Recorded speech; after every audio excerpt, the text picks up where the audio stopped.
Good afternoon, everybody, and welcome into the Takeup. Today we have episode 190 on the shoulders of giants, sharing, teaching, and creating. Good afternoon, folks. Welcome in on what we often call Education Friday, but let's just leave it to be Friday afternoon. Time for the Takeup, time for us to talk about embroidery. And today we have something that's maybe a little different than what I would usually do. A lot of the times I talk technique, I'll talk about stuff that's a little more explicitly about embroidery, about design itself. Today I'm going to talk a little bit about our industry and about our community and about teaching and stuff like that. So, why did I call this on the shoulders of giants? Frankly, this comes from a very old quote that I'm going to quote off to you in a moment and actually give you a rundown on. But the concept is that most of us, especially in the old school embroidery world, the commercial embroidery world, we know very well that we learned what we learned because of those who came before us, who helped us to learn, who brought us forward. And frankly, that whether we intended to or not, or whether they intended to or not, we often learned from their example. And that the world of embroidery, up until the point, and I say machine embroidery specifically, and computerized machine embroidery even more specifically, up until the point of the modern day, it has often been kind of passed in a very guild like apprentice manner. We have worked from masters to apprentices, we have learned by experience. And it is only in relatively recent years, and I mean relatively, that we've had kind of the wash of information and materials that are out there for you to learn for yourself. Something that hopefully, I don't know if I will necessarily be seen as a pioneer in this space, considering there were industry magazines that I did get into, and that's where I started really my teaching adventure, if you want to call it that. But hopefully, I'll be seen as someone who is among that wave of open educators who wanted to bring things out into the light and kind of banish the concept of industry secrets. You're going to see me use a lot of scare quotes today. So, what I'm going to talk about today largely is that I'm going to talk about how we share, why we share, what we can do to be the best we can as far as being stewards of our community, and in general, just to talk on that note. Because, frankly, not to put too fine a point on it, and certainly not going to go into the point of trying to call out specific individuals or specific things that are going on in the embroidery world right now. But I'm going to say this: I've been contacted repeatedly about some stuff going on between folks who are having issues about teaching techniques. And what I'm going to say is, I'm going to give my take. It is my take on how I feel about teaching technique. It is not everybody's take. I'm not necessarily giving you legal advice. In fact, I'm not a lawyer. I can't give you legal advice. Don't take any of this as legal advice. Don't take any of this necessarily something I believe you have to do. This is the way I came into embroidery, the way I came into machine embroidery, the way I came into teaching and writing, education, and why I do what I do, and what I think the best way for us going forward is. And the only reason it matters is if you care what I think, which you don't have to. And honestly, I don't expect you to. In fact, what I should have done is start this out the way I always do all of my presentations. I'll go ahead and bring up the channel cap one more time. We'll see the thumbnail. And I always say this. I'm like, hey, guys, you're here for the Takeup, episode 190. My name is Erich Campbell. Why does that matter? Not at all, except for that I have a lot of experience in sharing embroidery and teaching it. And I spent most of my adult life contributing to the embroidery industry. If that matters to you, if the commercial experience matters to you, if my contributions matter to you, then maybe you care what I think about this subject. If you don't, totally fine. The great thing is, because we're live and we have you guys here to comment, I would love to have your comments on this entire subject when we start getting into what I mean by all this stuff. I'm going to show you some examples of things I'm talking about, and we're going to keep this show pretty short. I very specifically didn't go blasting this show everywhere, but after having so many private conversations about this specific topic and what it means to share and teach and build up techniques over time and over generations, I felt like it was worthwhile to talk about. And also, one of my earlier articles way back in the day, something that was on my original blog, was a post that I have now actually resurrected because it's from a blog that doesn't exist anymore. The Stitches Magazine blog. We had blogs that were official, that were put up on the Stitches Magazine website. If you don't know Stitches Magazine, I'm going to talk about that again in a second as well, share some history. That's where I posted about this and had a piece called On the Shoulders of Giants, getting your digitizing to measure up to the masters. And it was my first venture in trying to explain what design analysis, so analyzing designs and learning from examples that weren't necessarily made available to you from someone trying to teach, learning from embroidery, learning from designs, design analysis. My first time teaching that, and some of the backlash I got even then for some of the things that I was teaching. So we're going to talk about all that, but let's go ahead and see. We got people here who are live. So since folks are here live, I'm going to say hi. If you're part of the replay squad, I'll go ahead and do the cringy thing I often do. Hashtag replay squad. You guys are here. Happy to have you. Fast forward if you want to catch up to the rest of the what we're going to talk about today. Otherwise, I'm going to say hi to folks who are here and see if there's any initial comments going on. But first, let's just say hi to people because, like I said, this is a community thing and we should be thinking that way. Number one, we have Barb coming in from Minnesota Custom Made. Good afternoon from sunny, hot 78-degree north central Minnesota. I would love to know your humidity up there. That would probably tell you all I need to know about how comfortable it is in Minnesota today. Frank from over in the UK joining in. Thank you for being here, sir, and for always being part of it. Brent Gross coming in from Minneapolis. Glad to see you here as well. Awesome to have you join us. Cindy saying good afternoon. I see people talking to each other. Love it. Jeff Fuller, Full Embroidery Works. The Embroidery Nerd is here. Great to see you here as well. We got Susan Williams saying hi to you. We're saying people saying hi to each other, which I love, by the way. Everybody talking is great.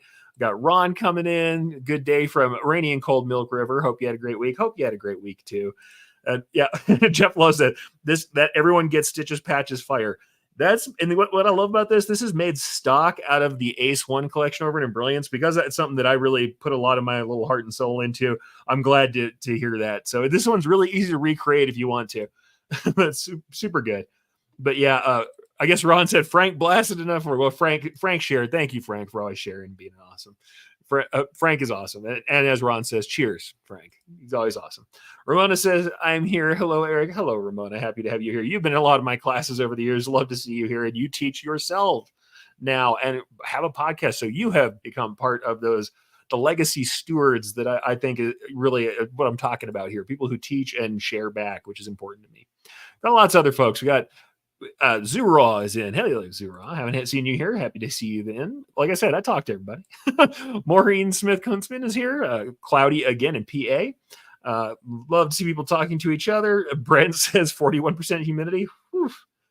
Yeah, we keep it pretty humid inside the house, but here in the desert, I like to get out into that dry air pretty frequently. I'm just going to be honest with you. Here in Albuquerque, New Mexico, not so much. But like I said, I'm going to bring this in the most positive way that I can and say what it is that it means to me to share and just kind of talk about this stuff, right? So let's go ahead and bring up some examples and just talk about this, right? So on the Shoulders of Giants, what are we talking about when I'm discussing that, and what do I mean? First thing is, if you want to see more of what I'm talking about, I actually shared this post again, and once again, I didn't blast this all over the place because I thought this is just me answering some questions that people had. If you go over to erichcampbell.com right now, the first article, the first blog post that's there is a slightly updated version. It just has the original post, and we're going to go ahead and bring that in and share it with you so you can see it here. The original post I'm talking about, and it has a little commentary from me because of all the stuff that's been going on recently. And frankly, what I'm going to say is this whole concept of secrets and sharing, this is not my first rodeo. The number of times that I've gone through little blips and incidences where people are unhappy about sharing and what's going on with techniques.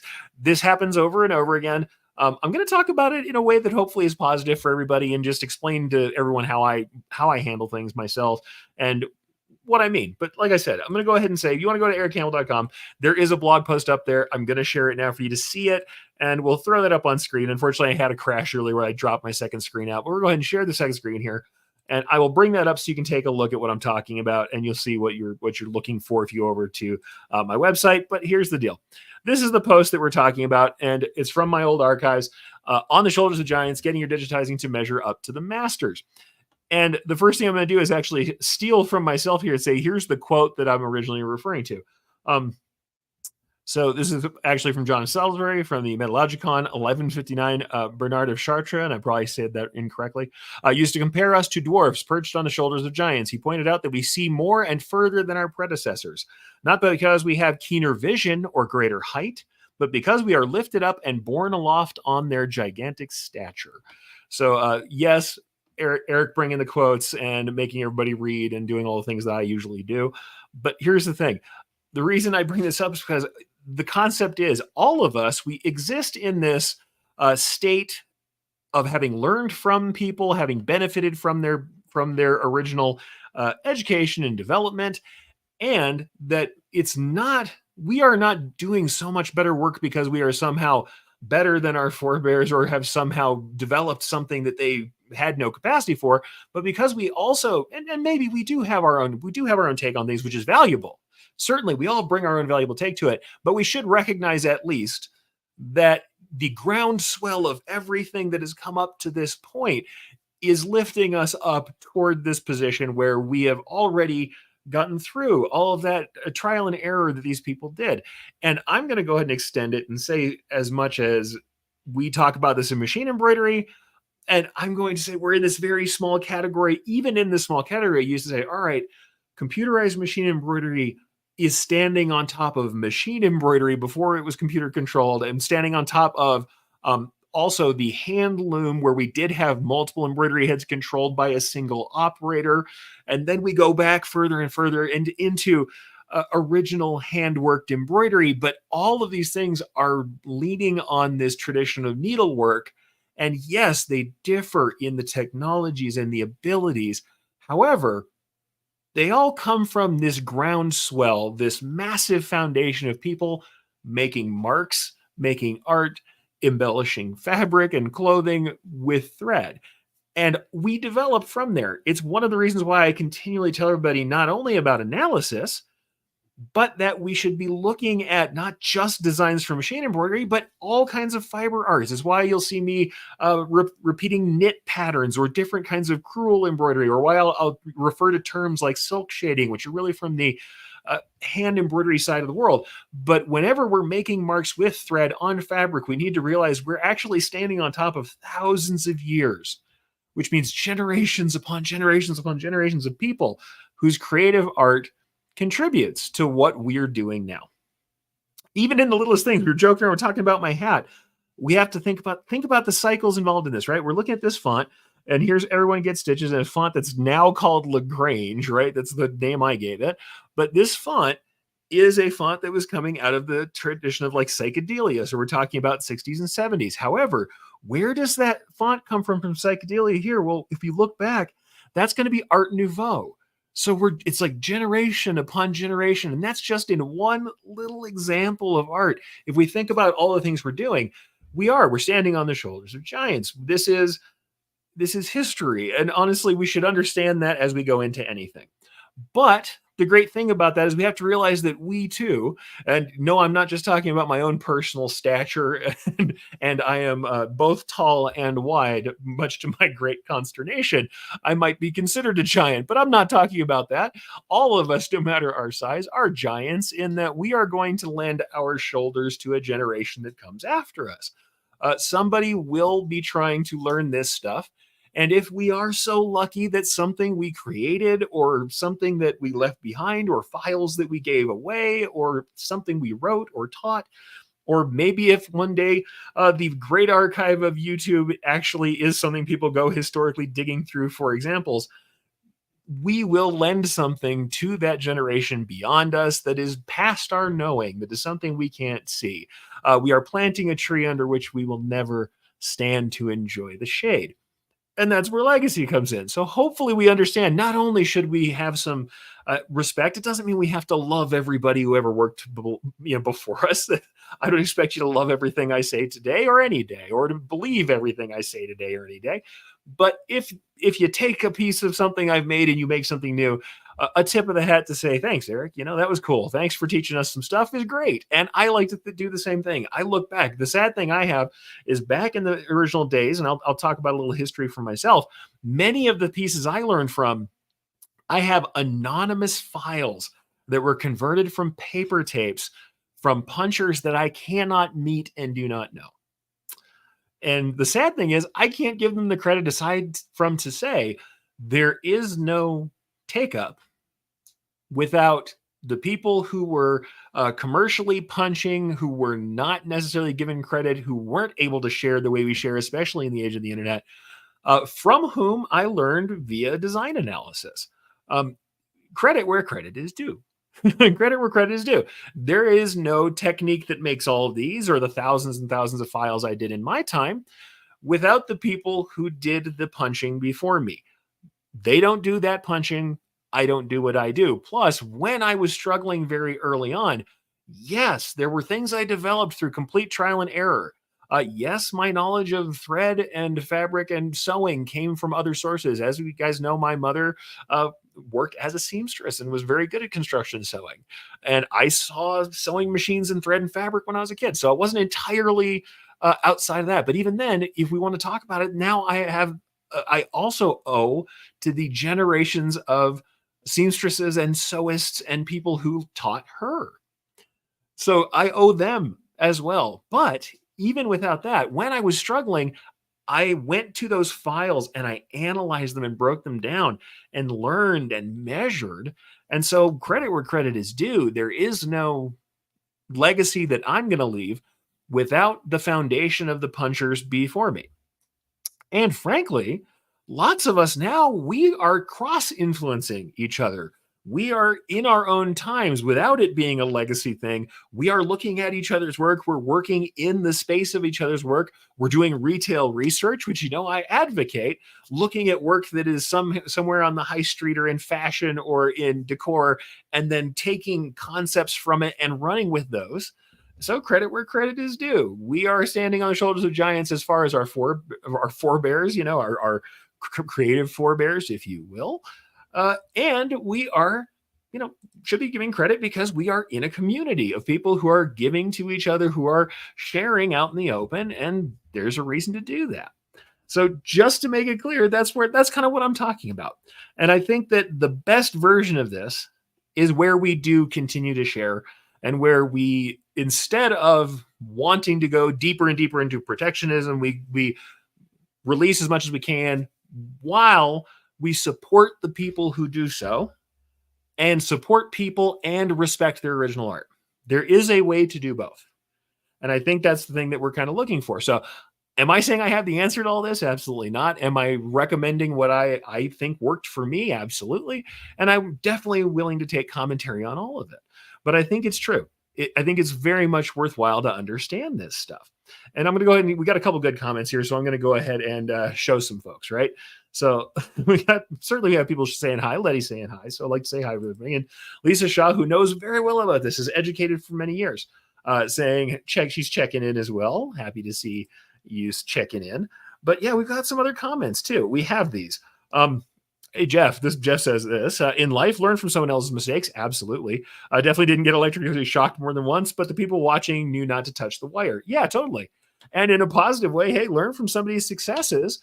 But also the great thing is you can do that and still respect people's work. I think you can do both. And yeah, Jeff, totally. One day I'll get a paper tape, life goals. I had so many paper tapes that I did not ask for when I left my original workplace. And I absolutely wish I did. I think I'm going to see if I can try and secure some. But we had some of the paper tapes from back in the day, and we'd had a tape reader. So some of those files I was working on were converted from paper tape. But yeah, like I said, I owe those people. I can't say I don't. I owe those people. And some of them were out of Data Stitch out of Texas. There were some, I don't know you. But the thing is, you may be within earshot of me right now and alive and working because I have paper tapes that came from your work. But that's a previous generation that I didn't get to meet. But I owe those folks, and credit where credit is due. I'll say this, some of the things I learned, one of the reasons my embroidery was different from other people who were digitizing around me sometimes was because I had learned from some older generation samples where they did things a little differently. And it was awesome. I think that's great. I also tend to do a little bit more manual work than some folks because I lean toward that work. But that doesn't happen. I don't learn that without learning from the punchers. And I think it's worthwhile to say. Ron says, I owe to my mom who worked on her single needle embroidery, freestyle machine, and her chenille machines. Absolutely. I learned a lot from her and showed her new styles as well once she stopped her trade. Absolutely. 100%. And like I said, credit where credit's due. It's good to give that credit. It doesn't hurt us to give credit to people.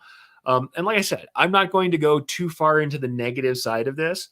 I'm just saying for me, for what I believe, for how I feel about this thing, because people have asked me repeatedly, I have to weigh in on this stuff.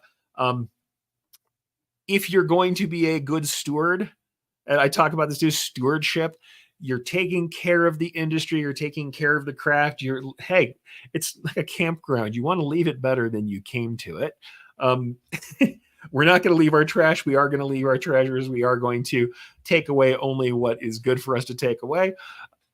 If you're going to be a good steward, I think that that's not hard to do. And I think most of us can understand it as long as we do take this into consideration. We understand the foundation of those who have been before us. Doesn't mean we have to do everything like they do. In fact, we should be trying to innovate. If people aren't doing better than I am in another generation, I failed somewhere around the line while I was doing all this teaching and traveling. I wish I hadn't bothered if nobody's going to do better than me. By all means, they should. They should improve on my techniques. But that's the thing. If I know that I'm standing on those shoulders, at least I understand also that I understand my part in it and that the legacy is in sharing and giving back. Right? That's where the legacy is. That's where it is to be a good steward. You take care of it while you have care of it. You build it up and make sure it's healthy so that when you pass it on, when someone else is taking this time over, that they can get something out of it and they can add to it. And it's a wonderful community, right? Absolutely. And then Cindy says, I love our community. Me too. I can put something out the way I do it, and then our community will give more tips. Absolutely. And I tend to think of things in a kind of Socratic way, right? We arrive at a greater truth in discussion overall than we probably have all by ourselves, especially because we all come from these different backgrounds and different disciplines and have all of these kind of associated things we know and enjoy and understand that we bring in. Maybe we're all connected by the fact that we love embroidery or know how to do it or feel like discussing and sharing these techniques. But the other things we know, maybe a little bit of my weird medieval stuff that I know, maybe a little bit of somebody else who's done different kinds of work. Maybe they do carving. And so there's something about wood carving they bring in. There's something about their interest. There's someone who's a weaver. There's somebody who cooks, and there's something about that comes in. There's somebody who's a chemist, and they bring in something about materials. These different pieces of that knowledge all feed back in. And I think that's really wonderful. We arrive at something greater also because we come from different generations, from different time periods, from different places, from different perspectives. And it means we can all bring this to bear on a thing that we love. And like I said, that we want to be good stewards of this community, of this craft that we all care for. So, like I said, this is kind of the thing. I'm going to bring up my screen again and just talk about some stuff randomly. Like I said, this is not going to be a multi-hour example, but one of the things that I kind of said is this. To my mind, when we're at our best, we are collaboratively, well, boy, I'll try that again. To my mind, when we are at our best, we are collaboratively working toward the betterment of our craft, leaving a legacy of technique and teaching it to keep the love of the stitch alive far beyond our own time and context. I'll always defend the right to make a living with your art, but I encourage everyone to examine the difference between the natural developments of technique, which owe not only to our embroidery elders, but to those who in the dim depths of history plied needle and thread by hand, and the individual creative efforts of design that deserve some time to feed the living artists who created them. So I think that's where it is, right? That's kind of the place where we find this division. We sometimes have some problems. So I think this is the thing for every learner who hears me right now.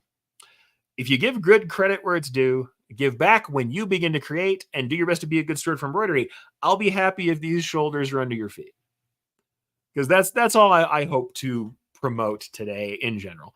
But that's the thing. I just wanted to kind of show that and just say, hey, you want to see some more of this stuff? Obviously, this is what I had this on my page. You've got that stuff. In fact, part of the other joke here, we've talked about this everyone gets stitches patch. It's on my hat. That's one of the latest things I've taken pictures of. This thing is kind of a threefold joke. Number one, there was a lot of these hats when I was doing dad hats originally is where I first did the everyone gets stitches hat. And a bunch of people were doing like these kind of tough things. And the concept was like, oh yeah, it's like snitches get stitches. My joke was, well, I'm an embroiderer. Around me, everybody gets stitches. And so the joke is, hey, it's not actually tough. It sounds tough, but it's not actually tough. But the other joke of it is, hey, around me, everybody gets stitches. Anyone will be learning about embroidery if you get around me for too long. And frankly, I'm also willing to give up just about everything I can teach. I will teach anything I can. And I think that's just the way it is. But I think it also is born out of the fact that when I first started out, and we'll do a little bit of history, like you guys know, if you may have been around me for a while, you know, that I have been teaching a long time. And it comes from the fact that when I first started, I didn't have a mentor. You know, I didn't have a proper mentor like you might expect. Because though I did have a mentor in embroidery, and I very much owe her Elena, if you know where you're at. I owe her for helping me to learn the machines and operation and to be there for me for that because she was very welcoming and kind. But when it came to digitizing, I really had to teach myself at first. And it was me and the manual and the digitizing software and the machines. And it was late nights and sleeping under my desk and showing up at 4 in the morning so I could work before the shift started at 7 and run my samples. And I was allowed to work on the machines, but I learned a lot on my own. Eventually, I got so lucky as to get into the industry magazines and find out that there were other people teaching and that existed. I didn't take any classes. By the time I went to the first educational event that I ever went to, and once again, I will not say names on this because this one always comes off a little funny. The first educational event I ever went to, they started talking about design analysis, and I said this, and I pulled out of my little happy binder a form where I had taken a design that I really wanted to be able to learn from, and I had written down everything. I measured all the fills, I measured all the densities, I looked at how it was put together, I measured the sequence out, or I wrote all the sequence out. I had made little notes about the start and the end points and the stitch patterns. And when I showed this to the educator who was in front of the room, he grabbed it and said, "Exactly, perfect," and ran up to the copy machine in the place where we were at and made copies and handed them out. And I kind of felt like it wasn't that I couldn't learn from anybody, but it was like, all right, so the level of education that I'm at right now, I'm probably not going to get from a general meeting of this sort. I'm probably not going to go much further than what I'm already doing. And frankly, I was already in full production at the time. I went because I wanted to see more people who did what I do more than anything. But what that means is I was very keen once I had the chance to teach to get out there and share everything I could, because rather than let everybody else slam their head into the wall trying to make something work the way I did, I'm like, man, if I had somebody who would just have given me the foundations and would have explained how things actually work, not just said, here's what you do, and gave me a recipe to get one thing done. If they had explained how things work at an elemental level, I felt like I could get the rest of it once that happened. So the very first thing I thought was, I am going to go out there and, to the best of my ability, and I'm going to take this down for a second, I'll bring it back up. To the best of my ability, I am going to teach those elemental methods and the things that need to be there for you to analyze and put together your own understanding of embroidery, right? And so that's where all this comes from. That's where these articles come from. That's where the blog posts come from. Uh, Early on in my career, I won an award when I first kind of came out into the world of embroidery outside of my own shop. I entered for an award, a digitizing award from Stitches magazine. You guys may not know Stitches magazine. I'm actually going to bring up the cover of a later Stitches magazine. These things still sometimes make me misty when I'm looking at them, but Stitches magazine, this is much later than when I won, but here's one from 2011. And Stitches magazine was great. You know, we had lots of stuff. Obviously, the ads and stuff are still there. Things aren't that much different than you might imagine. We're still talking about a lot of the same stuff we were, though the prices were a lot better. But Stitches magazine was where I first kind of came into my own. I won an award, and you can see here's an article I did, Ask an Expert, which have you ever seen?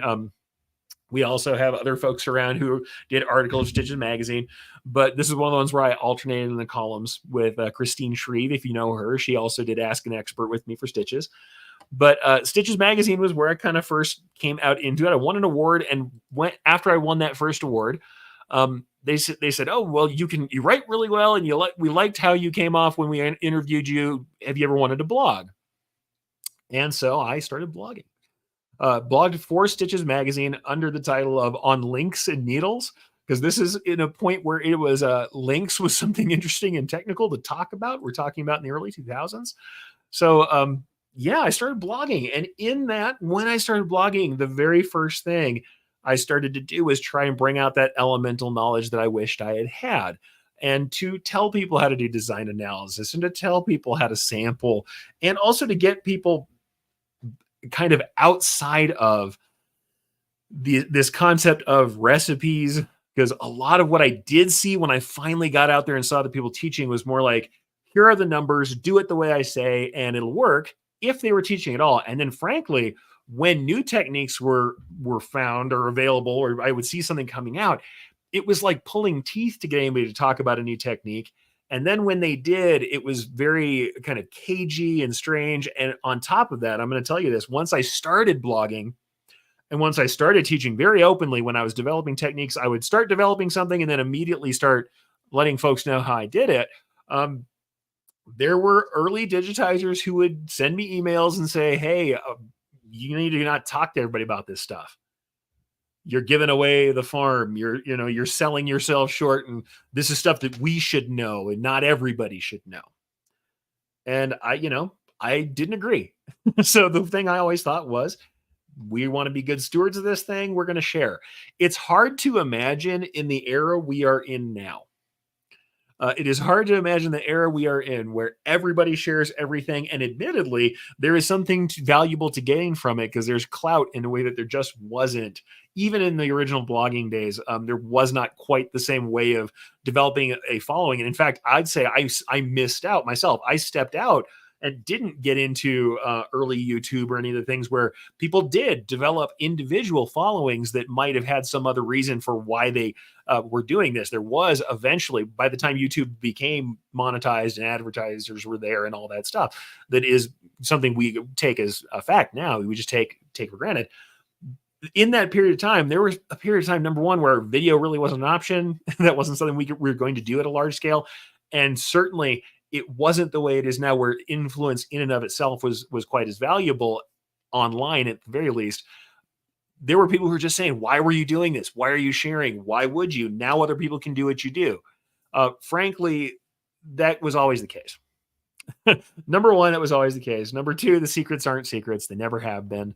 And honestly, to me, even if you told that to me now, honestly, I've gone through periods of time where I have techniques that have gotten loose, and folks have kind of taken different techniques. And the thing is, I'm going to be honest with you and say this: despite the fact that I've come up with some techniques that then are out in the world, or terms that people seem to use that I don't remember people using before I wrote them, number one, I don't begrudge them. Number two, I can't swear where I got everything I learned from or what influenced those things. And frankly, most of the time, whenever I find something that I feel like is new and amazing that I've developed, there's some sort of precedent that's underneath it, or someone who's close, or something that's near, where I would not want to go out there and just stomp my foot down and say, "This is me and no one else has done this and I'm the only one who can do it." So, I mean, that's my opinion. Doesn't have to be yours. What I am going to say, though, is that does not preclude you from earning wages for making the thing that you make and wanting to protect it. And I understand that. And especially with individual creative stuff. The things that do hurt my heart is I've had a couple of folks where I had a design that I made that was not for public consumption, that I showed. Somebody said, "Can I have that design? Can you sell me the design?" I said, "No, I currently cannot." Sometimes because it was customer work that I was allowed to show but not sell. Sometimes because I was not interested in selling the work. And then the person would just trace the design whole cloth. And then I would find the design redigitized for sale. And the actual drawing, the artwork, the creativity that went into it got knocked off. That is a true knockoff. And I don't have a lot of love for that. True knockoffs, that's exactly what it looks like. You're knocking off somebody's entire creative, oeuvre. You're knocking off their entire collection. That's not cool. That's something where you need to give better credit, and definitely don't trace over somebody else's work and just call it your work. That is different, right? Especially when we're talking about full artistic compositions. But there are certain other things where it's like, hey, somebody ran with a technique that I didn't run with. It's how it is. It's how it is. We all learn from each other's techniques, and certain things especially are very basic. And it happens over and over again. That things also are generated. So people will think about things, do them themselves. Maybe they didn't even share them ever, and then someone else thinks of it. And then when everybody starts seeing the samples, there's some bickering about who did it first, who did it better. I'm not saying don't protect your work when it is something that is your original work. I am saying, however, when we're talking about general techniques, we have to really look for the line for where that lands. And for me, it has been better to not protect as much as the people who kind of came before me did, when they said, and it's not all of them, by the way, it's not everybody. The ones who came to me and said, "Don't teach this stuff. This is industry secret stuff. You shouldn't be teaching it." Those folks, I'm glad I'm more open than they are. But I'll say, certainly, it means that some of the stuff I've done, I've had people run with it, and maybe I should have done it. But like I said, execution is everything. But still, it's kind of hard. Lots of people we're reinventing the wheel all over the place. In fact, Brian said something just like that. I'm going to bring this up. Credit where credit's due. He just said that. Brian Bailey, creative and brilliant, says one problem with the old days was that everybody reinvented the wheel and thought they were the only one. If they shared, they could have all moved on. Maybe we should. Hashtag no embroidery secrets. Kind of like that one. That might be my next hat, right? But suffice it to say, this doesn't mean that I'm not throwing shade on somebody who's created something and proud of it and wants to protect it. I understand that stuff. I've got things I want to protect. Hey, we've got things that we built at Embroidery that we protect because we built entire tool chains to make things happen where there's a lot of code and blood and sweat and tears and concepts that went in and a lot of investment into it. But there's some stuff where it's like, I've made some things where people run with that technique. And I'm like, you know what? I think of it as something that is evident and has been out there. Run and do with it. Plus, how many times have I said, break something down that I make and then make something new out of it? No problem, right? And that's like, yeah. And admittedly, Ramon, to some people when they're redigitizing stuff, but I redrew it from scratch and digitizing. Gotcha. But that's the thing. I actually don't want to go into the negative side of this. I want to go back to the positive side of it. There, like I said, though, I think the thing is, if we talk about what is positive about sharing, why should we share? What's good about it? I think that's where we land in a better place. Because I would like to do that. We've already talked about some history, where I came from and why I think the way I do. Talked about what I think about essentially the being on that foundation that people have. And we talked about credit where credit's due. And I think that's certainly there. Here's the thing. If you are building on someone else's technique and you know it, say so. Tell somebody that. That's fine. If you can give credit to the people who lift you up, that's what's necessary. I think that's the biggest part of it. I think when people get sore, a lot of times because it's from somewhere else. But like Brian said, sometimes we're all working toward this kind of what we call with this convergent evolution where we're all working toward the same goals. And it means that if we're all working with machines, with needles and thread toward the same look, there's a chance that multiple of us who are all in very similar conditions are going to make similar types of designs and techniques. But the thing is, we should be more focused in general, in my opinion, on that stewardship and on our overall legacy. I think that's just how it is. I'm never going to argue. I'm a commercial embroiderer. We did it for money. Never going to argue about people wanting to make money from their own ventures. Absolutely fine. Perfectly good. I think, though, that as an overall community, the best thing we can do for ourselves is to share freely. And the people who are here, everybody who I've seen in those comments, you are folks who share freely. You're here. You're likely already on board. I'm probably preaching to the choir today. But because I've been asked several times to weigh in and had some emails and private messages about what I think about a certain thing going on and multiple situations in that way, I'm just going to say, this is why I feel about it. So what do I feel about secrets? Hey, the scare quotes tell you everything. I don't think there's really a lot of secret that can be given. I mean, we can't, yes, I say we should be giving back, but there's not a lot that's secret, and embroidery has been similar for so long that many of the things we develop are styles that come off of some other portion of the world, of the culture that's already been made, right? I talk about my vintage values class. It has to have an element of copying.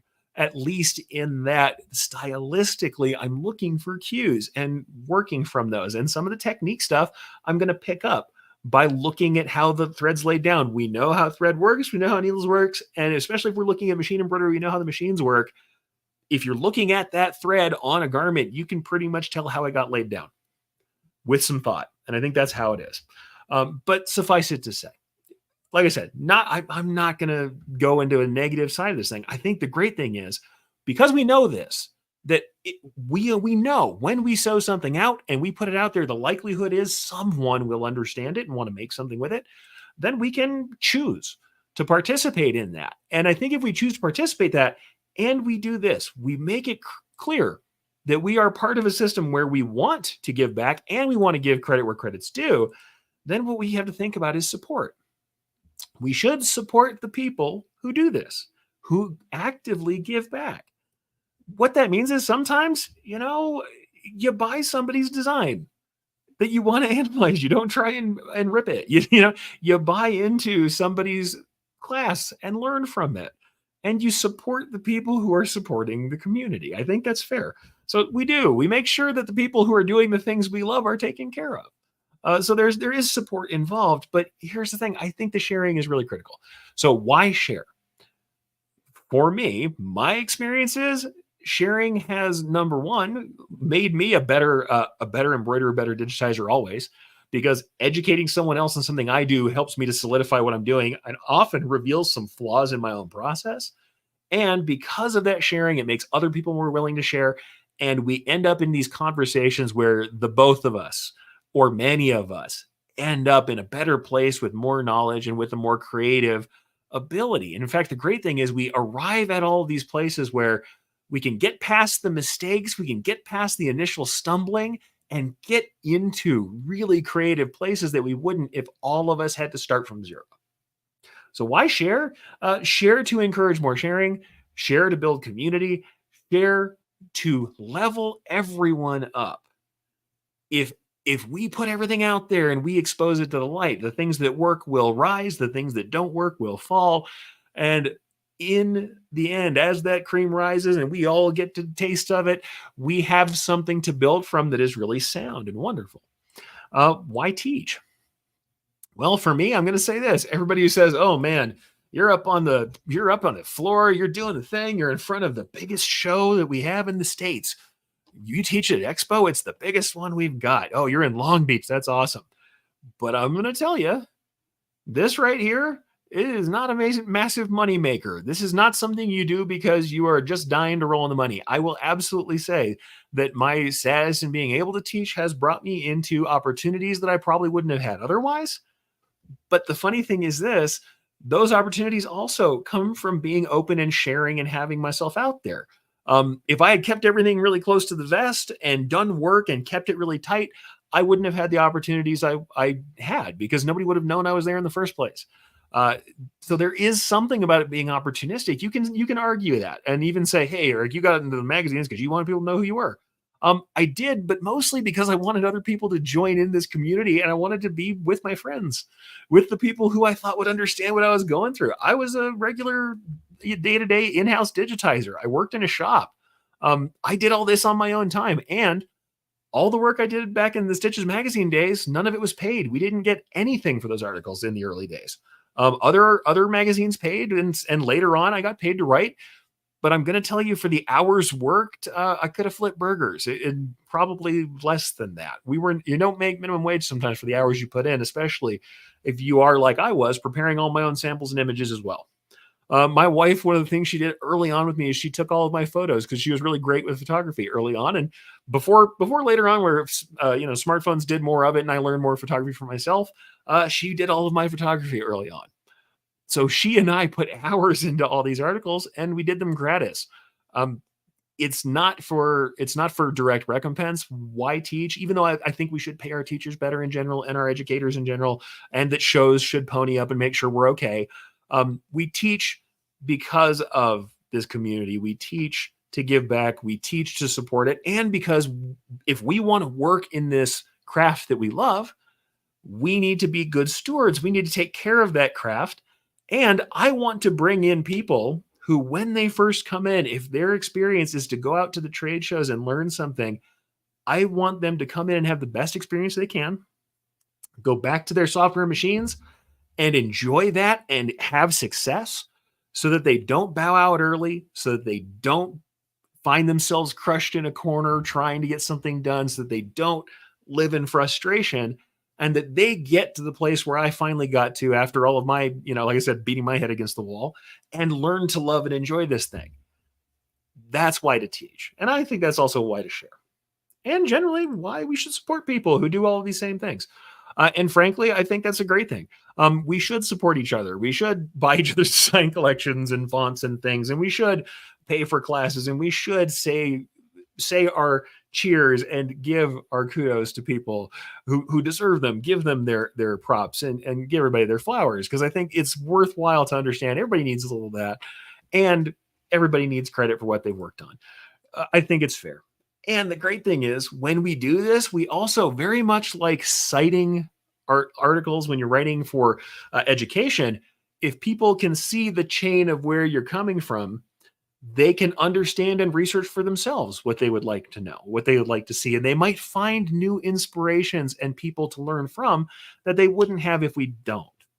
So credit where credit's due and support everybody. I think that's really it. And I think about it, and even some of the things I've done to this day, what's the most popular video? Probably the longest term most popular video for me is this one. It's just a really simple one where I go through how I digitize this little mouse for a Muscatel Apache. I've taught it several times since then, but people have rewatched this video a million times of me digitizing and stitching out, essentially, virtually stitching out this little mouse so that they can learn a little bit more about an easy way to do fur. Admittedly, this falls into the recipe category where I kind of tell people, hey, the recipe category is kind of goofy. Um, you know, where we have all of these things that are just all my videos that are here. You'll see people all these different recommendations of stuff. Certainly, lots of people have watched my embroidery machine video where I talk about buying machines, stuff like that. But this kind of stuff, just showing this stuff is what people want to see. They want to see things like that. And honestly, I think about the things that I've learned about and people have learned about me from. A lot of it is that elemental stuff where I talk about creation of these designs, and that's great. Hopefully they get to some of the other stuff where we talk about community, we talk about creativity. I talk about doing retail research, but without knocking things off, by learning how to remix and modulate what you learn and take techniques and color palettes and design cues and mix them up so you make something new and interesting. Hopefully they get there, but also it's great just to share technique, little technique pieces. But what I'm going to say is, did I do anything amazing in this little mouse? Not at all. The fact that the tools existed in the software, despite the fact that I might have used them in my own way, the fact that they existed tells you that those tools had a purpose and that someone had to program for them, which means that that was conceptualized in some fashion before we ever got there. Have we stretched the tools beyond their original use? Yes. And I think that then the people who are making the tools respond. I know because I work for a man who responds to me begging for stuff in the tools sometimes.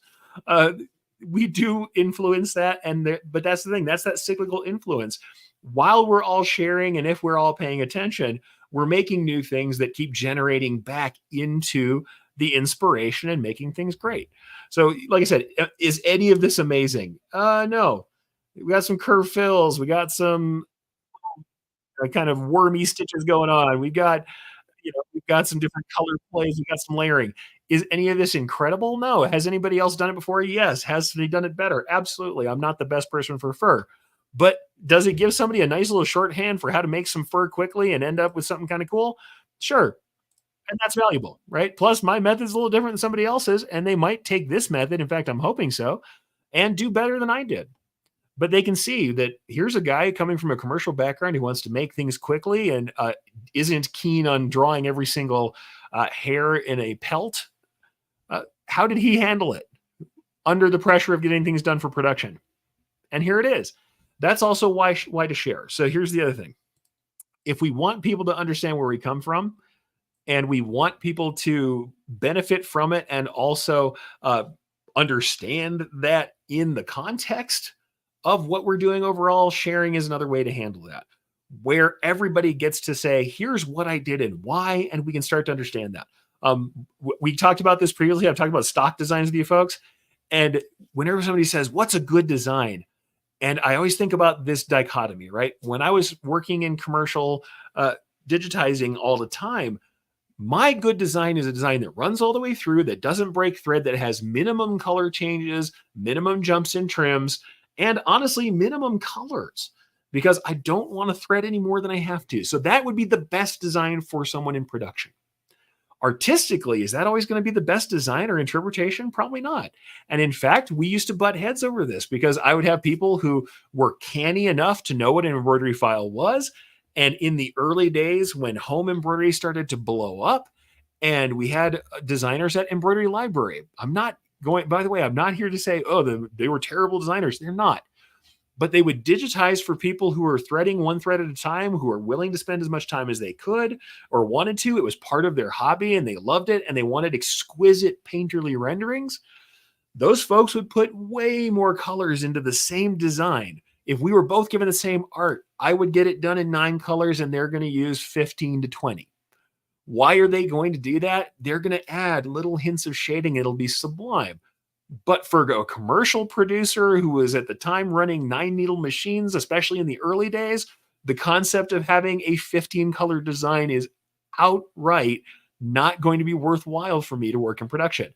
But what does this mean? Does this mean Erich's designs are good and these designs are bad? Commercial designs are good, home designs are bad? Absolutely not. That dichotomy is false. So why do we share also? It's so we can break down some of those false dichotomies and just say, all right, these dichotomies don't really exist. There is no good or bad in that. I always joke around about the big verses, right? Here's the big verses.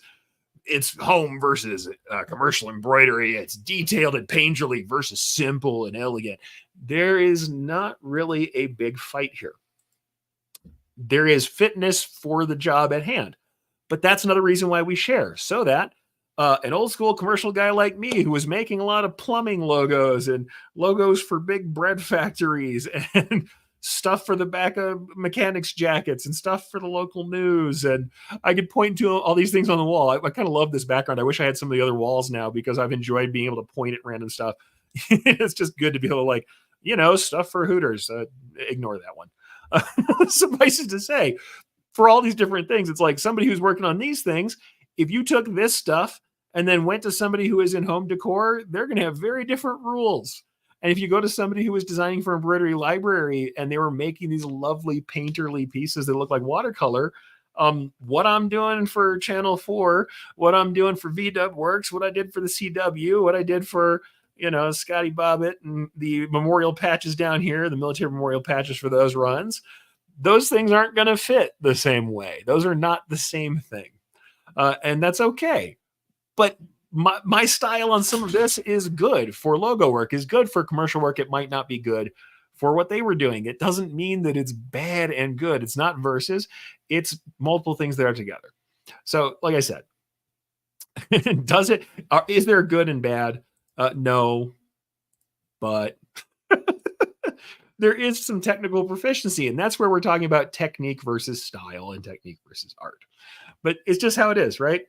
It's something that we can do. It's something we can talk about. And I think that's why we share, because all of these perspectives are worthwhile. And all these perspectives help us get back to it. So we have some commentary. I'm going to bring some comments in. We'll share some other stuff, and then we'll get this done, I think, in the hour. I don't think I want to belabor it. I think I've said all that needs to be said here. I'm not here to debate copyright law and patent law or any of that with you. I'm here to say this is why I teach and share openly. I'm so lucky that I've been able to work places like Embrilliance and under Brian's tutelage, where he has not only let me have the freedom to continue doing this while I'm also working with him, but encouraged it. And also at Black Duck, where I used to work with these folks, that they were cool with me taking time. And yes, a lot of it was personal time. Yes, it was off hours, but they were letting me do that stuff. The fact that I had people that let me be me in this space is wonderful. But I think the more we share, the more we teach, it's good for that. Let's go ahead and share some things here. Mike says, we're all giants. We all have at least one thing to learn from everyone else. I don't have to be smart. I just have to surround myself with smart people. And here's the thing. We're not all evenly smart in all areas. And that's not only okay, that's desirable. Hey, I would love to learn from your patch methods that you were developing.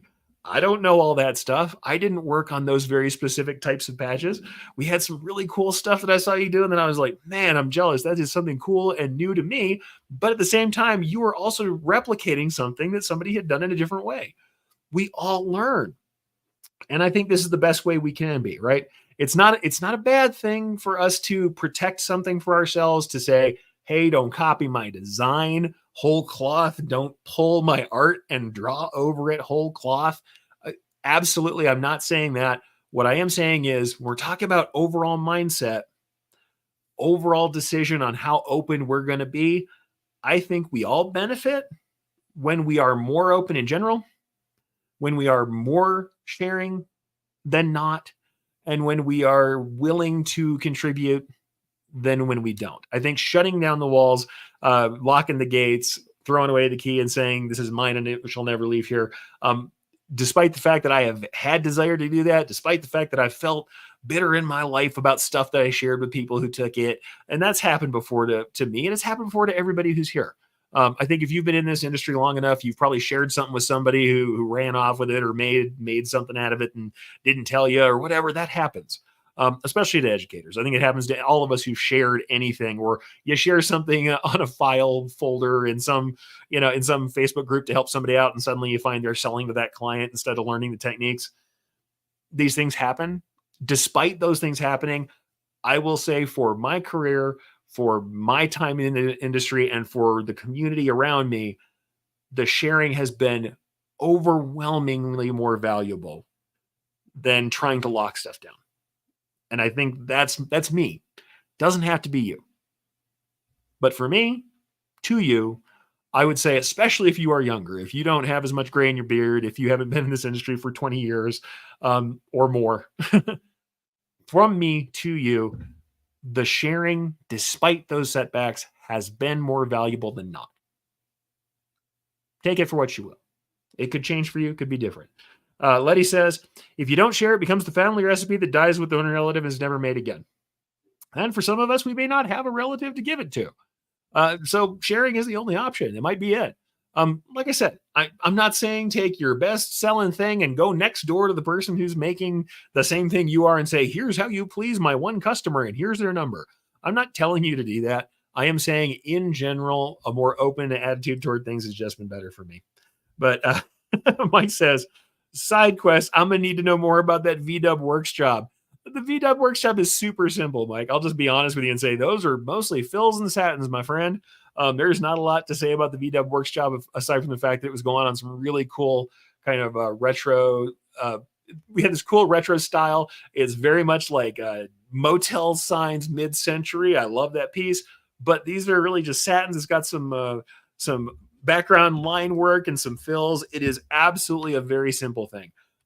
But I do like the piece anyway. It was just a nice big piece, and they were super willing to pay quite a lot, frankly, to put that in full stitching on the back of some jackets and to do some cool patches. So what I'll do to commiserate, since I said we're sharing here, why the heck not? I'm actually going to go ahead and try and pop that open in software and let you see it, but it's super, super simple. So this is not something where my technique will be impressive. For sure, it will not. I'm going to promise you it's not going to be super impressive today. But you know what? I said we're sharing. Let's get sharing. Let's go ahead and bring that in. So let me pop that up on screen. And here is the VW Works logo. And this is what went on the eventual patch. This is out of the DST file and not from the original. So you're going to see there's some trims that are showing up here that won't be in the actual piece. But this is satin bordered fill. These are satin. We also have some satin text. I will say that on the largest of the satin text, I believe I've got a little bit of length limit or auto splitting. You can see that if I turn the stitch points on. We did allow that to happen. It didn't have too much show through on it. Even despite the fact that I didn't use a ton of underlay. What you are going to see, however, is if we look a little closer in, you're going to see that the nominal angle, we'll see that this is our stitch angle here, and I'll try and kind of draw that out. You can see that line. There's your stitch angle for the background stitching. And I was pretty conscious to make the major angles on the text oppose it. So here we are with an angle over here that's running about like 5 degrees off of horizontal. And you're going to see that we're fully opposed on the other side where we're like -5, -8. So I was thinking about the angles so that stuff didn't fall in. Stuff is in the same angle. It falls together. If stuff is not, it does not. But we'll take a look at this piece real quick because why not? Why not? Like I said, I'm here to share, so let's share. So let's see if I can get back out of my spot here and have you have a look at it. The only other thing that might be interesting to some folks, these were done. The little starbursts here, I did these in satins where we have individual satins. The center is cut out of these, so we don't have excess buildup, but I did leave the fill intact. It wasn't enough for me to feel like I need to cut the fill out. And in these, we have this top from the left to the right on each one of them. Top left to bottom right, that's the top stroke. So these are carved out of satins. But yeah, this is the entire thing. And let's go ahead and run through it. Why not? We do have a full tatami style underlay. This is a pretty standard tatami fill centered out. So we're kind of working from the center of the piece out. So we go into that teal. We got travel stitching that runs back to it. And then we go ahead and zip back. You'll see there is a travel hidden under the edge. So I don't have to travel and jump around. I jump straight to here and stitch under this edge to the top. And then we have another similar, but once again, opposing angles. As you can see, the nominal angles of these fills are opposing each other so that they don't fall together or blend at the edges, though honestly, it really doesn't matter too much. Mostly it's for the play of light here because we are going to cover them. We do have a second color, a darker gold color for some shading in here. Satins around the edge, a little bit of bright detail work inside of there to get that motel sign style. Filled shadow with a border. So we've got satin borders on those. The borders are cut at the edge so that we don't have them. We don't track all the way around, of course. Then we've got our satin border here. So we fill up the rest of that. We tag right in to our V-dub. The other thing that is interesting, we do have these little thin, there's double run line shadows. So we have skeleton shadows on the back of these. So skeleton drop shadows that are just a double run. So that is just a double run stitch and then satin stitch on top. So there you go. Like I said, open book. Open book and not that interesting. But hey, there you are. There's the V-Dub Works patch, my friend. If you want to know more, then now you know. That's all she wrote. And the little stars end up on the last. Also, if we have dark garments, you never know. You might have to run this last guy separately. We had patches where that last guy was not involved, the last little star, but you may also have to do some color switching if you want to for that one, because it's not actually attached like it would be on a sign. So it's not realistically like a sign piece, but hey, you know, not everything's going to be realistic. All right. So we have a couple more. Letty says, I find that I am more energized and creative when I share. Yeah, me too. It becomes a collaboration to a new level. Love it. Absolutely the truth. Brent says, I found when giving back that it also helps me more to be more confident in what I know. On the nose, 100%. And it can push me to understand more thoroughly. Yeah, no, there is nothing like knowing you're going to stand in front of a room of people and tell them what you're doing to make you think twice about that too, for real. Ramona says, we love the mouse. Okay. I like the mouse too, but I've been teaching it for a while. I know in my heart I need to make some new stuff. I need to make some new stuff on that range. Like I said, I'm not the guy who loves doing animals, and so you probably don't catch a lot of them. I have a few that are my favorites, but it's not something that I lean forward to do as my own work, but I know I should. It's like the lace work. I really want to get back to doing some lace. I love looking at it, but I don't always love making it, and I need to get myself back into it. For real.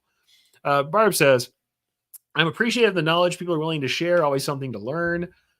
Okay. Doug wants a link to the mouse YouTube. At the end of me doing comments, I will try and grab the mouse YouTube and I'll throw that in the comments for you.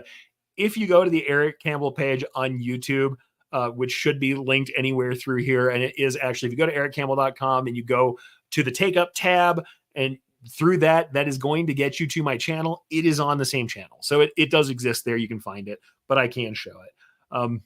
Ron says, back in the day, did 15 color design on a 6 needle. Lots of fun. I have done the same thing. And in fact, one of the cool things you can do on a 12 head, we did designs that were, I think they're probably only 10 color. I don't think they were more than, there wasn't multiple rethreads.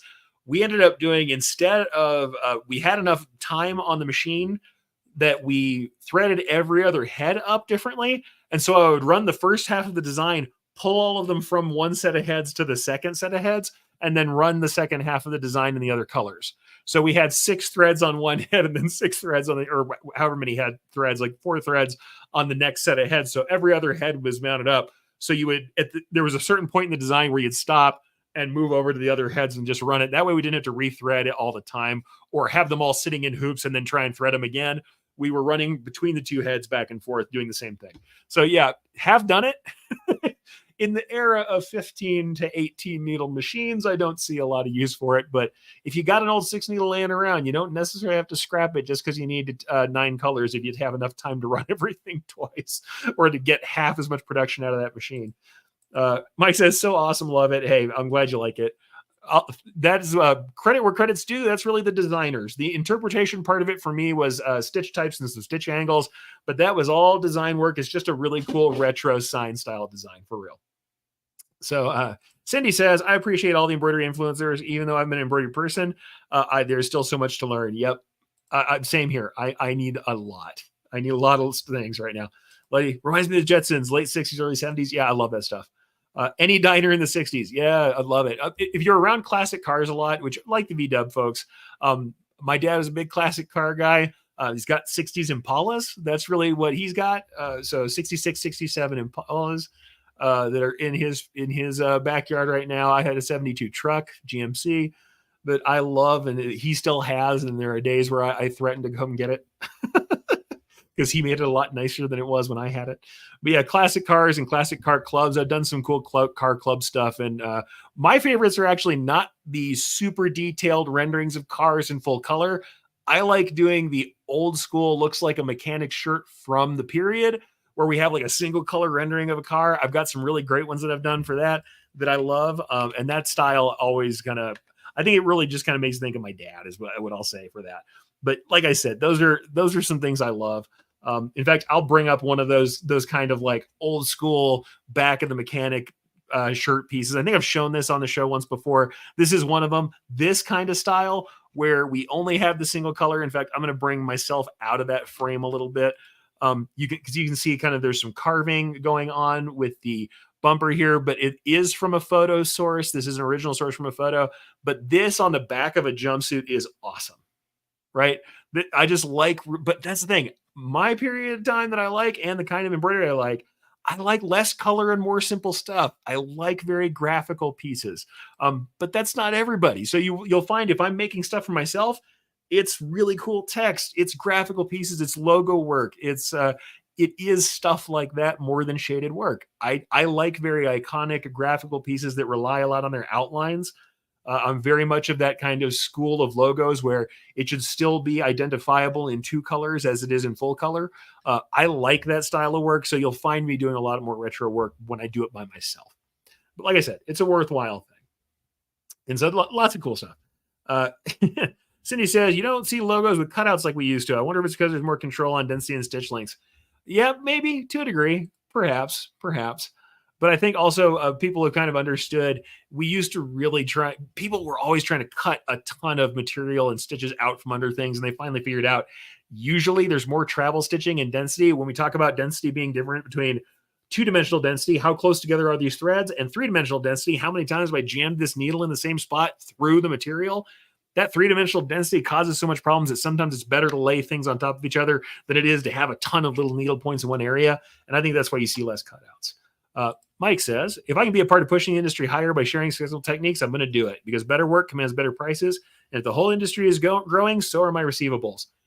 More cool embroidery means more people want it. I really think that's true. And it has been the case for me. And honestly, if I'm teaching somebody else and they make something cool and I'm missing out, it's kind of on me to catch up. I think there's something there too. Like I said, knockoffs are crappy. Don't knock people's stuff off. Don't steal their designs outright. Don't copy everything they've done, lightly redraw over it and mess with it. I mean, there's few places where that does kind of fly a little bit. The world of fonts and lettering is hard because, especially in the US, our copyright goes where we can't really copyright letters. You can, a font can be, but letter forms aren't as much. So you'll see letter forms, everybody has the same fonts and everybody chases the same fonts. Do your work to make them as original as you need to and make them work technically for embroidery, but some of that stuff you're going to do. Knocking off of somebody's entire design, dirty pool. Don't do that. Learning from somebody's technique and making something similar, not similar in design, but similar in technique, that's where I start to think we need to release a little bit. We need to lighten back, back up a little bit. If you're not entirely copying somebody's stuff stitch by stitch, if you are learning a technique and working with it, that's where I want to have us try to be as open as we can. Certainly there are bad actors and good actors in all of this. I'm not going to get in the negative side of it. What I'm going to say is, for me, for my money, try and do that stuff. Let it be and let it live and let it breathe as much as you can. As much as you can, and still get what you need out of your work and your life. That's what I think is the best. That's the better part of us. That is the better angel we serve, right? That's the good angel on the shoulder, is saying, let everybody have a chance at it if you can. Anyway, Ramona says, you get good at animals. I'll start saying cleanse your way. P.S. I'm doing Battenberg lace tomorrow. I may have to tune in for that. Battenberg lace is one of those things where, man, I need to get better. I've made some laces and I've made some stuff that's okay, but even I don't want to show it because I've seen such beautiful lace out there that my pieces make me feel unhappy.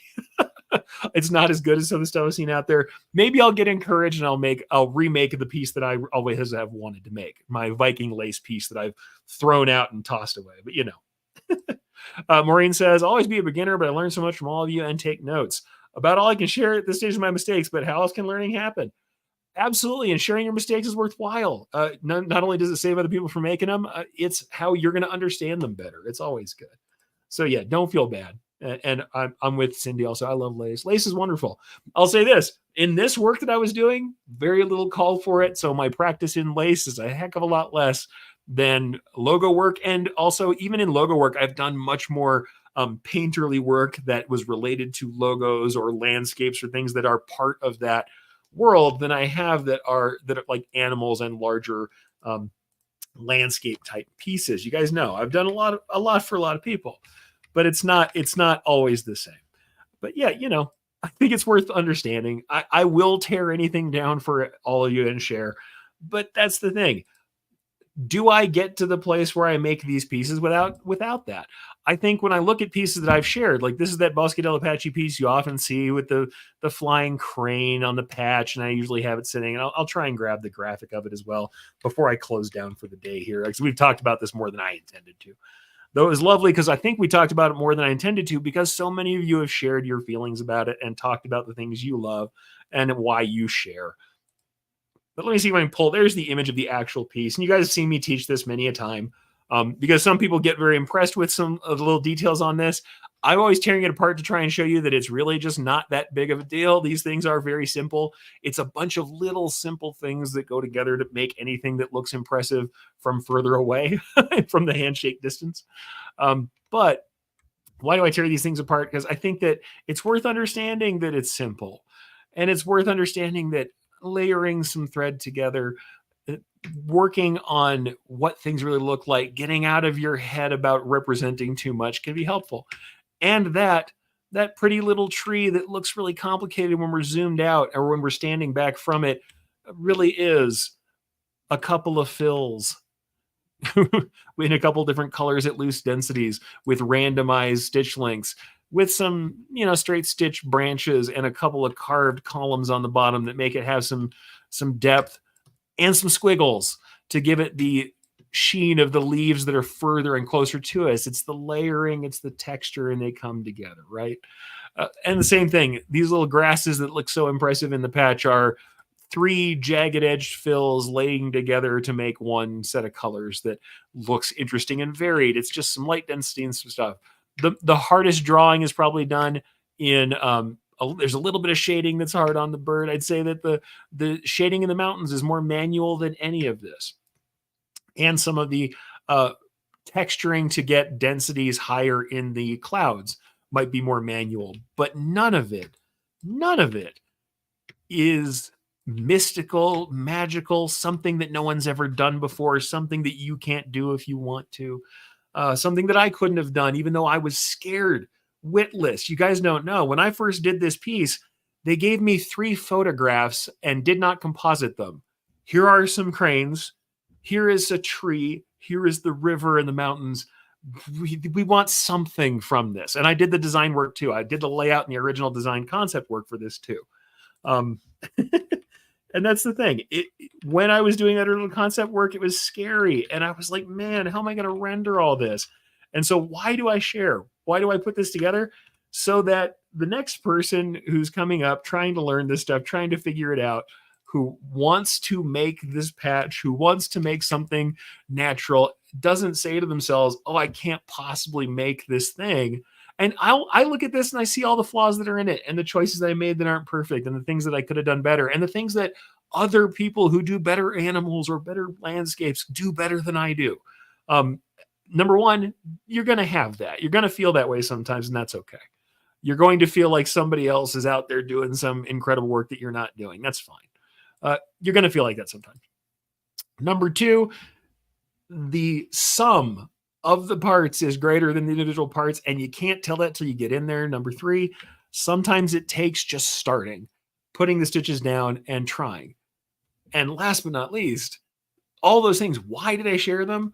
Honestly, to prevent other people from being alone like I was when I was first starting. That's why we share. because we want people to come together. Also, I cannot wait. And I say this at the end of every show, or many of my shows. I can't wait to see what you do. And I mean that. If you look at that thing and go, oh man, that's how I should put this together. Oh, that's how I should draw those leaves in. Oh, you're right. I'm just putting too much detail into it. I'm going to loosen that up a little bit. Oh, it's all about layering densities. And then you show me a piece that you made after that clicked with you. That's my best day, right? That's the best day. And I also know, especially with somebody who's going on to do something that I'm not going to do, some little part of that person who struggled through that, some little part of that effort now lives on in your work, now lives on in the pride someone takes in the piece that you made too. And if you made some money from that piece, if I could help you provide for yourself in some little way, I've done actual good in the world for humans who I care about, because I care about you folks. Not to encourage a parasocial relationship. I'm not your buddy. I'm not your friend. And it doesn't mean that in a bad way, but you don't really know me, especially people we haven't met or we haven't hung out or been together or been around. I'm not somebody you know deeply. And sometimes it can be hard when you see somebody talking to you very earnestly on the other side of the screen to feel like I'm not. But you know that I'm not there when you need me for stuff on a random weekend. I don't show up with my truck and help you move. But at the same time, I do care that you, as an embroiderer, as a digitizer, have an experience that is good, have the ability to provide for yourself, can learn the things you want to express yourself, to help your customers, your friends, the people who love your art express themselves, to help you make the things you want to make, and frankly, for your life to be a little better. If I can do that, that's all I want. That's the best thing I can do. Don't get me wrong. I also want to make sure my mortgage gets paid. We all do. I also want to make sure that I can take care of myself and take care of my family. So I understand that this is not something where it's all about altruism and there's nothing to it. We are here. We're doing a commercial thing and it's great. People protecting that. I understand why they're protecting that. What I'm going to say is, in the larger scheme of things, in the world of sharing and education, in the world of technique, I think overall, the greater good is served when we share as much as we can. And hey, don't knock stuff off. Don't flat knock stuff off, but do learn from your examples. I think that's the way to say, right? That's the biggest thing. Learn from the examples that are around you. Understand what's going on. Know that everything is there for you. And like I said, there's nothing new under the sun. I'm going to show you one last example as I leave, just to make it clear. I always think about different techniques and how they have such a long history. And I think that it's worth just kind of thinking about that sometimes. Like, you guys have seen, I talk about low stitch executions and cool stuff that I did and stuff that kind of got me a little bit of territory in the world. And one of them is this guy down here, our friend, the low stitch applique, this trapunto applique, right? Well, number one, I'm just going to say, hey, I just said a word that was Italian. That's certainly nothing I made up, trapunto. Obviously, it's not mine. But here's the thing. I started this out really early. I did this a long time ago. So if I could, if you can indulge me on this, I'll just kind of talk about trapunto very briefly and say, really early in my career, I made a much rougher version of that thing. And I was doing it because I was trying to make these puffy sweatshirts that were sellable, that would be good for people to have and have low stitch counts. So I made this piece. And this is many years ago, very early on in my career. It's a lot rougher. It's not as designed. It's not nearly as modern, and it's not as clean as that piece was, right? And I can see flaws in how I did it, but this is my original piece from many years ago, decades ago. And then I came back and I wanted to teach that and share that. So I made this piece that I gave away. You can go download right now from embrilliance.com on the project blog. If you want to make this thing, you can make it yourself. You can make it and play with it and see how it's put together. Very simple, very scratchy. I'm using a thread to press down either the sweatshirt itself, if it's lofty enough, or you put a layer of batting in between the sweatshirt and the stabilizer, and you end up with some puffy letters, right? And you saw that in here. The letters puff up and they stick up and they've got some shadow, and you can see especially that U in the background. When you get off angle, you see it better. This has a very light batting underneath it on this particular piece, and it puffs up. Often, if you have a really good thick sweatshirt, you might not even need it to see that. So we've got that puffy thing here. And I had a lot of people going, oh man, I haven't seen anything like that. That's incredible. It's great. The multicolored trapunto, I don't see a lot of people doing. The manual, kind of scratchy looking trapunto, like I've done, I don't see as much of that. Mostly, I see a lot of trapunto designs that have very even kind of quilt like or grid like construction, but it's nothing new, right? And I've seen other people do it. But here's the point: not only is that not necessarily anything new, you got to think about this in a historical context. Like I said, I just said a word that was very much not English that I did not make up. So though you can go download my version, like I said, here it is over at Embrilliance. Here's the link. I will actually throw that in the comments since I keep saying you can go get it. You want it? Go get it. Yeah, I made this piece that is a modern version of that older piece I did. But then, okay, historical trapunto. Here's a piece from the 1950s from a historical blog about sewing. And what is it? Oh, it's boy, that is real similar. That is trapunto. That is some batting that's inside of a piece with a backer on it that was sewn down and it's puffy and it looks a lot like what I just did. And that's 1950s. And then we have this. This is the Tristan quilt. This is from the 14th century. This is trapunto. It's made of linen. It has some padding behind a piece that was quilted down. It has some stitching that holds it down and makes it puffy. We make things over and over again. And the old things inform the new things. Whatever it is we make, the likelihood is there's something similar, nothing new under the sun. We've all done something that is probably convergent in some way. I'm not saying we won't make something new. The first person who did 3D foam on a hat, the folks at Color Reel who are dyeing the thread with new technologies, with sublimation on the reel, that is new, that is interesting. The first people to sew on sequins with a machine. But then again, the first people to sew on sequins with a machine were following after people who had hand-stitched sequins. The people who are sewing on shisha mirrors, they're coming after someone who did it by hand. But they're making it modern, and that's awesome. And they can do new things with the combinations of tools that they didn't have before. But it's cool. I love this stuff.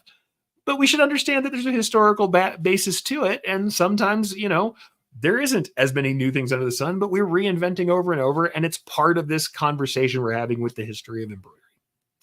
So what I'm going to say overall, just going to bring it back and finish here. Just say, we're on the shoulders of giants. And like Mike said, we're giants ourselves. So the good thing is to know a little history, give credit where credit's due, and focus on stewardship. Are we taking care of what we have here? Are we taking care of this craft we want to live beyond us? What will we leave behind when we're done? Are we helping people? Are we teaching? Are we learning from examples that might always otherwise get lost and should be saved as part of the culture? Are we keeping secrets or are we sharing? Are we helping people? Are we helping everyone learn if we can? And are we giving back? So why should we share? Share to make the community better. Share to make everybody have a better, more vibrant group to work with. Also share to learn yourself. Share to elevate your own work. Share to elevate other people's work. Share to leave something behind. Why teach? Because you can and because people need it. And because it helps you to formulate your thoughts and to clarify the things you're trying to do and to come up with standard procedures to make things work every time. Why support people? Because when we are giving of ourselves, people need support. And honestly, people need to live. If there's something that is worthwhile, that is valuable to you, why you want to cut that down and make it less valuable? You don't. Pay for the things that you need when you can. Do the best you can. Unless somebody is absolutely gouging you, then try and pay for things where you can and support people. And also support people in the ways that aren't paying. Support people by giving them kudos, by giving them their flowers, by letting them know that you care about what they share, and by also sharing and giving credit so other people can find them who might help them out, who might pay, who might just share more and get them into positions that are good for them or help them get into the communities they would like to be in. So why do that? Help everybody out and to support those people, to literally foster them to continue doing the thing that is valuable to you. Ultimately, as long as we understand what that means to be good stewards, as long as we're sharing, as long as we're helping, as long as we're trying to build and not tear down, I think we're doing our best job. And like I said before, very, very literally, I cannot wait to see what you guys do from anything I've taught you, anything you've learned from tearing up my designs. I joke around about it, but the only reason I've had any designs up, even though I have very few over at the Only Stitch, and I'll put that up again, onlystitch.com. Got some cheap designs up there if you want to play with them. I give stuff away pretty frequently over at Embrilliance. Why? Not because you're going to make a ton of stuff with these designs, but because a lot of these people, somebody asked me about something I made, and so I showed it to them. Then I said, I'll put it up. And that's the thing, because I haven't put as many of those up, or a lot of things I've done are private. Some of the stuff is not available there, but why tear it apart? Learn from it. But if you do, I really can't wait to see what you make. And honestly, if you share with me, I would love to hear from you. All right, folks. So have a good weekend. Have a good rest of your week. Make something, get out there, share, be good stewards, be as open as you can, but support folks and get the support you need. Make sure you're taking care of yourselves. And when you are taken care of, give back when you can. And hopefully I've done the same for you. All right, folks. Until next week, can't wait to see you, and certainly cannot wait to see what you make.